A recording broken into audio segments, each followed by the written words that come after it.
Welcome to the lecture on control engineering. So I will be taking you onto the applications of the complementary filter. So the complementary filter is a sensor fusion algorithm where we calculate the angle from the accelerometer, and then after the angle computation block from the accelerometer we get the angle underscore accelerometer. We pass it through the low pass filter and bring it into the combination block. From the gyroscope we also get the angle by numeric integration. The formula for numeric integration is shown below. This angle from the gyroscope is passed through the high pass filter and it comes to the combination of the low pass filter of your angle from your accelerometer and your high pass filtered angle from your gyroscope. So as discussed previously, the complementary filters equation is as follows: theta Cf is equal to alpha, which is your filter coefficient of your complementary filter, into the theta of the high pass filter, which is the angle which comes from the gyroscope, plus 1 minus alpha Cf into the theta which comes from the angle calculated from the accelerometer. So these two are combined depending on the dynamics of the movement that we have. The complementary filter equation is this, where theta Cf is your filter coefficient for the complementary filter, theta Cf is the angle computed from the complementary filter, the theta high pass is the high pass value of angle from your gyroscope, and theta low pass is the low pass value of the angle from your accelerometer. So I will be showing you the MATLAB implementations of why we use the low pass filter and the high pass filter, and how do we combine these two angles from the accelerometer and the gyroscope in the complementary filter. Here are the three codes that we have for the actual implementation of the high pass filter for the gyroscope angle, and the low pass filter from your accelerometer angle, and the complementary filter block which combines the high pass filter and the low pass filter angles in one particular computational block. So I will show you first how we have the drift in a particular stationary position and how we correct the drift in this particular experiment. So here we have a CSV file which is in the name stationary.csv. I will show you the Excel file for that. So this is the Excel file where we have collected data from an IMU that we have. So this IMU consists of an accelerometer and a gyroscope, where the accelerometer is the ADXL 345 and the gyroscope which is LG 34200D. So here we can see that how we save the data is column number A, which is accel X. So this is the axis of the accelerometer which is pointing forward. So if we consider this to be the accelerometer and I keep it stationary, the axis which is pointing forward is the X axis. The axis which is perpendicular in this manner is the Y axis, and the axis which goes through the device is the Z axis. So axis X of the accelerometer is in column A, axis Y of the accelerometer is in column B, axis Z of the accelerometer is in column C. The same holds true for the gyroscope when kept stationary. So the axis X of the gyroscope is in column D, the axis Y of gyroscope is in column E, and the axis Z of the gyroscope is in column F. So I go back to the MATLAB code and I read these values into a particular variable. So from the file I get it into a variable which is called data. So my axis X is the first column, as we know, so we call it from the first column. Axis Y is from the second column, accelerometer Z is the third column, so we call it respectively. The gyroscope data which is the X axis gyroscope data is in column number 4. The gyroscope Y data is in column number 5, and the gyroscope Z data is in column number 6. So this is how we read the data from the CSV file. After reading the data from the CSV file, we calculate the mean bias value. As Professor Vishwanath has already spoken to you about bias, we will be calculating the bias of these values that we have in an experiment where we have collected the data. So we take around 200 samples. We calculate the sum of these 200 samples and divide it by 200. So we get the mean bias, which is in a stationary condition, of the x, y and z axis of the gyroscope. This mean gyroscope value has to be subtracted from each of the axis. Now we consider only the y axis, so I am subtracting the gyroscope mean value of y into the gyroscope y value. So the bias is basically removed. So here are some experimental results of the bias, where x axis is measured as 0.04, the y axis bias is measured as 2.85 and the z axis bias is measured as 1.029. So here this is an experimental setup where we have measured these bias, which may not be true all the time. So if you want to calculate the bias, we have to keep the IMU stationary on the ground and calculate the bias and remove the bias initially from the gyroscope value. Okay, so next we would say what is the data rate at which we are getting the data from the accelerometer, the gyroscope. So the data rate at which we are getting is around 200 samples per second. It's in the code where we actually call the data in at this sample rate. So we get 200 samples per second. So Ts, which is also delta T, is 1 by 200. So this is the delta T where we need to compute the alpha for the high pass filter and the low pass filters. So here specifically for the high pass filter. So as we know that the sensor is kept stable stationary on the ground on the table, so we consider the first value of the angle of the y axis to be 0, and we have a for loop where we integrate the gyroscope y value. As we said, we consider the y axis, you can consider the z axis or the x axis, but here in this case we are considering the y axis. So we keep the y axis stationary or the IMU completely stationary, and we calculate the angle from the y axis. So ang y is a variable where we get the value of the angle from the gyroscope. So if I plot this value of the gyroscope,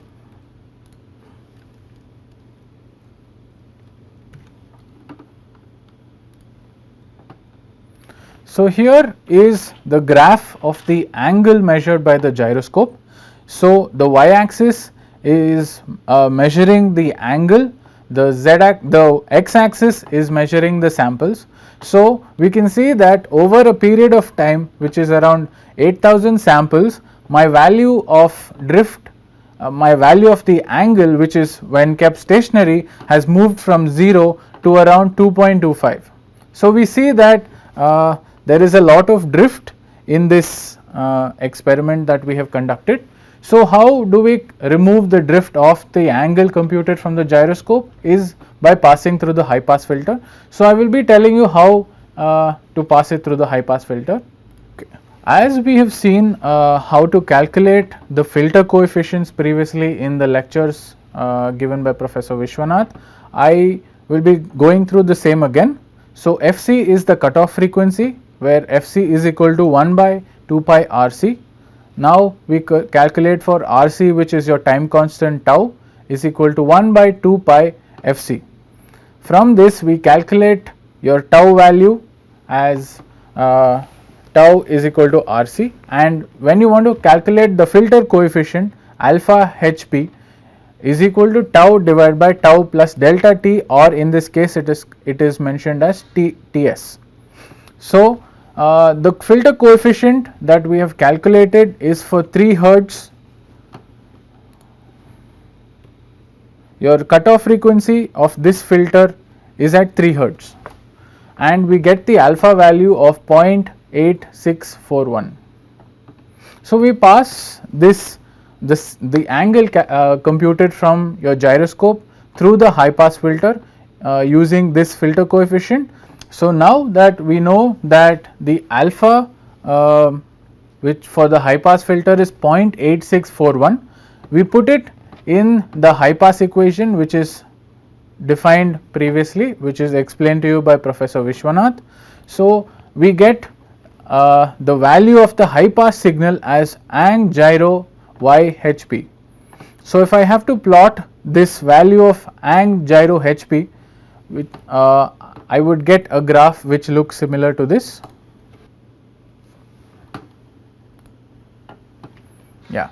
Now you can see that your blue line as seen previously is your angle from your gyroscope, which is drifting off even when kept stationary, and when we pass it through the high pass filter, we get a very smooth line which is almost at 0 all the time.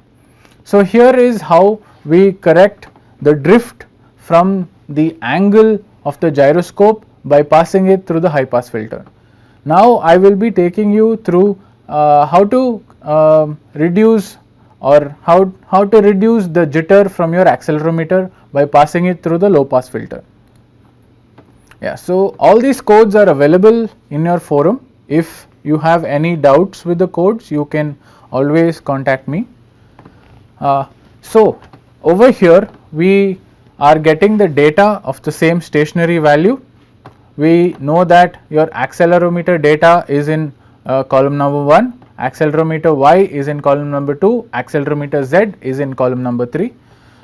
Here we do not consider your gyroscope, but for computational sakes I have given the values over here. As we note from the previous experiment for the high pass filter, Ts is your delta t and my sampling rate is around 200 hertz. So I get 200 samples per second where delta t is 1 by 200. This has to be checked properly while you are conducting the experiment, because every time you will not get a standard data rate unless you have defined your data rates well. So please check this before you use the same code. Now we calculate the angle from your accelerometer. So the angle from your accelerometer is calculated using this formula. So we have already shown to you as what the formula for the accelerometer angle computation is. So this is how we implement it in MATLAB. So once we have got this data, I want to design a low pass filter for this accelerometer data. So as shown before, I will go through the cutoff frequencies and how we calculate your filter coefficients from the cutoff frequencies. So Fc is your cutoff frequency, where the formula of Fc is equal to 1 by 2 pi Rc. Rc is also your tau, which is your time constant, which can be said as 1 by 2 pi Fc. So now your alpha for a low pass filter is delta t divided by delta t plus tau. Once we substitute the values of tau and delta t or Ts in the equation, we get the value of alpha for the low pass filter. Again over here, the alpha for a cutoff of 3 hertz is around 0.0909. So we consider this 3 hertz as for the high pass filter. We have also considered the 3 hertz as the cutoff frequency. We consider the 3 hertz cutoff frequency even for your low pass filter. So we pass the angle computed previously from your accelerometer data through the low pass filter. So this is your equation which is being implemented in MATLAB. The equation is previously shown. So you can implement this equation for your low pass filter in this manner. Once we pass the accelerometer data through the low pass filter, we can see how we remove the jitter from the angle computed from your accelerometer data.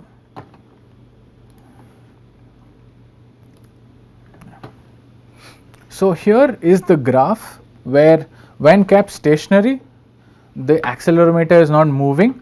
So we need to get an angle which is ideally a straight line, but as we see that the angle calculated from your raw acceleration value, which is in terms of red, has a lot of jitter, and the angle computed after passing through the high pass, the angle computed from your accelerometer after passing through the low pass filter is in yellow. So we can see there is a considerable amount of jitter which is being removed while passed through the low pass filter. So now I will be showing you on how we combine the low pass filter and the high pass filter to get the complementary filter. Now I will be showing you how the complementary filter block is designed, where we combine the angle calculated from the gyroscope and the angle calculated from the accelerometer in the previous experiments as shown. Over here the basic steps are very similar. So we have the data we read from the stationary file, and then we assign it to variables which are ACC x, accelerometer x first column, accelerometer y the second column, accelerometer z which is the third column, the fourth is the gyroscope x, fifth is the gyroscope y, and sixth is the gyroscope z. So we find the mean, which is the bias, and we remove the bias in this way, and we know that the TS, which is the delta T, is 1 by 200. So now we need to calculate the angles from each of the data, each of the sensor, which is the accelerometer and the gyroscope. So we find out, we keep the initial condition from the accelerometer, which is this formula a tan 2 axle x divided by square root of y square plus z square, and the gyroscope is also initially given the same angle, which is axle x divided by root of tan inverse of axle x divided by square root of y square plus z square. So now here we calculate the angle from the gyroscope in this way, and we calculate the angle from the accelerometer in this way. Now we have the complementary filter, which is a combination of your low pass filter with the high pass with your high pass filter using a particular filter coefficients. Here we know that we have a stationary position, so we need to trust the accelerometer more than the gyroscope, because the gyroscope has drift. So we choose our filter coefficients of our complementary filter in this manner, where we choose 1 minus alpha is equal to 9.98 and alpha is equal to 0.02. So now we can plot this signal.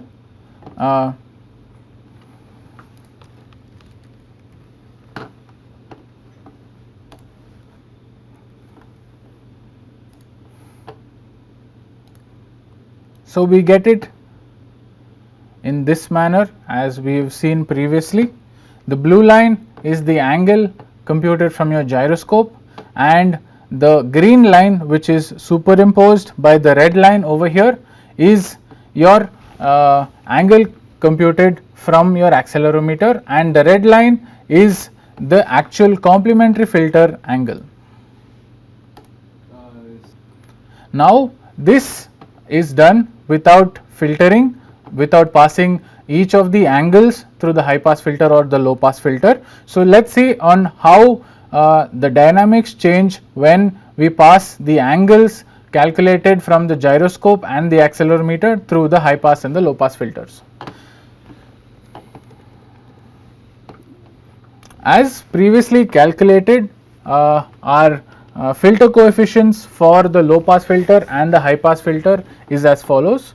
The alpha for the high pass filter is previously calculated as 0.8641, and for the low pass is 0.0909. We have seen that in the previous experiment as to how we calculate the alpha values. We initialize the values which are required for the computation of these angles. Now we compute the angles of the accelerometer using this formula. After computing the angle, we pass this angle which is ang axle 1 into your low pass filter, where your accelerometer data of the x, y and the z is passed through the low pass filter. Next we compute the gyroscope angle in this way.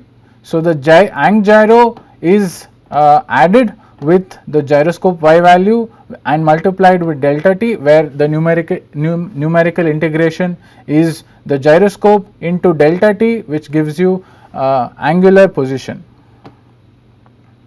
So now we pass this gyroscope value through the high pass filter.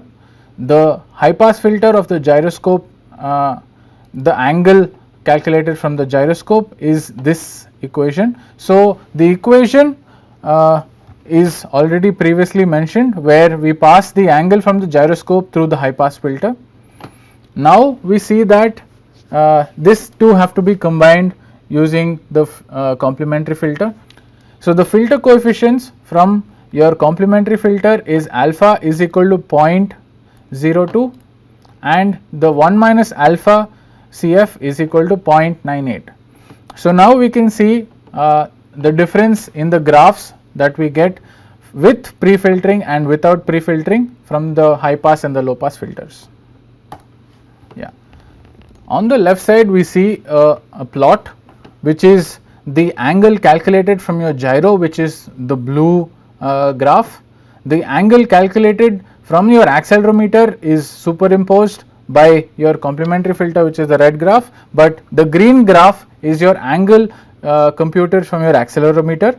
The red graph over here is the complementary filter angle. So here we do not pass the angle from your gyroscope or the angle from your accelerometer through the high pass or the low pass filters respectively.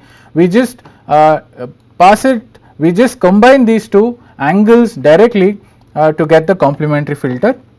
On the right side we have the angle from your accelerometer, which is in green, the angle from your gyroscope, which is in blue, and the angle from your complementary filter, which is in red again. Here we pass the angle computed from your gyroscope and your accelerometer through the high pass and the low pass filter, and we combine these two to get this complementary filter value.